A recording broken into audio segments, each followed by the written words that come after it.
大家好，歡迎收睇廉政檔案。行政申訴係廉政公署其中一項主要嘅職能。市民如果喺辦理行政手續嘅過程入面，受到公共部門違法、唔合理、唔公平，又或者欠缺效率嘅對待，就可以透過親身、電話或者網上嘅方式向廉署提出行政申訴。另外，廉署亦都唔只限於處理個別嘅投訴內容，喺調查期間發現嘅其他相關問題，廉署亦都會一一主動跟進。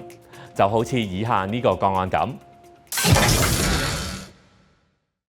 廉政公署收到市民投訴，指喺2025年向公共部門付費申請本地轉寄郵件服務嘅時候，部門前線人員以市民嘅身份證有效期未能夠覆蓋所申請嘅6個月服務期為由，拒絕受理佢嘅申請。呢位市民認為，既然申請表入面只係列明申請人需要出示有效嘅身份證明文件，而佢提交申請嘅時候所持有嘅身份證仍然有效，部門前線人員就唔應該任意附加其他未曾公開嘅額外條件。喺處理投訴嘅過程入面，廉署仲發現轉寄郵件申請表入面嘅英文提示同中葡文提示唔一致。尤其係欠缺需要出示有效身份證明文件嘅英文提示，呢個可能會令到申請人欠交所需文件，令到申請受阻或者出現不必要嘅延誤。廉署認為，根據行政程序法典嘅一般原則，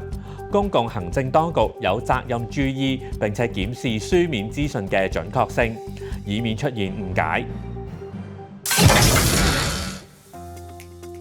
廉署發現問題之後，隨即敦促部門跟進市民未能夠以有效嘅身份證申請本地轉寄郵件服務嘅個案，並且主動提醒部門注意同埋檢視申請表入面3語提示唔一致嘅情況。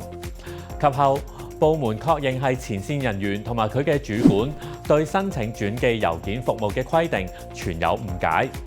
為此，部門已經向呢位市民解釋同埋致歉，並且責成相關嘅人員熟悉服務規定同埋加強培訓。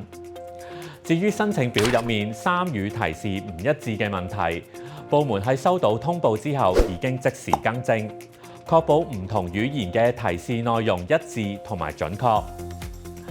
由呢個個案，我哋可以見到，廉署除咗會因應市民嘅投訴作出針對性嘅處理之外，亦都會主動跟進所發現嘅制度或者運作問題，協助公共部門及時採取合適嘅措施去補救或者糾正不足之處，完善部門嘅運作同埋行政手續。